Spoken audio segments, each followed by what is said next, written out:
লাগিলে ভাৰতৰ আগত আমি পৰাস্ত হ'ম, কিন্তু চেম্পিয়ন্ছ ট্ৰফি নিজৰ কৰি ল'ম। ভাৰত পাকিস্তানৰ মেটছৰ পূৰ্বে প্ৰতিক্ৰিয়া প্ৰকাশ পাকিস্তানৰ উপ অধিনায়কৰ।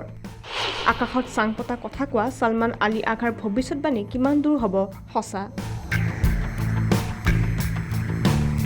19 ফেব্ৰুৱাৰীৰ পৰা আৰম্ভ হ'ব বহু প্ৰত্যাশিত চেম্পিয়ন্ছ ট্ৰফি। ইতিমধ্যে ডুবাইলৈ ৰাওনা হৈছে ৰোহিত বাহিনী।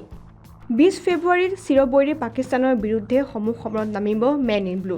কিন্তু তাৰ পূৰ্বেই পাকিস্তানৰ উপ অধিনায়ক ছলমান আলী আঘাৰ এটা মন্তব্যই তোলপাৰ লগাইছে ক্ৰিকেট মহলত। এক আছুতীয়া সাক্ষাৎকাৰত খেলুৱৈগৰাকীক আগন্তুক চেম্পিয়ন্ছ ট্ৰফিৰ সন্দৰ্ভত কিছু প্ৰশ্ন কৰা হৈছিল, যাৰ উত্তৰত তেওঁ উল্লেখ কৰে যে চেম্পিয়ন্ছ ট্ৰফি জয় কৰাৰ আমাৰ সপোন বাস্তৱায়িত হ'ব এইবাৰ। চেম্পিয়ন্ছ ট্ৰফিৰ বাবে মই উৎসাহিত। পাকিস্তানে ICCৰ অনুষ্ঠান আয়োজন কৰাটো বিশেষ। লাহোৰৰ বাসিন্দা হিচাপে মোৰ গৃহ চহৰত ট্ৰফি তুলি লোৱাটো এটা সপোন পূৰণ হ'ব। পাকিস্তানৰ দলৰ জয়ৰ সম্ভাৱনা আছে। আঘাই উল্লেখ কৰে যে শ্ব'পিচ ইভেণ্টত ভাৰতক পৰাস্ত কৰাতকৈ চেম্পিয়ন্ছ ট্ৰফি জয় কৰাটোহে অধিক গুৰুত্বপূৰ্ণ হ'ব।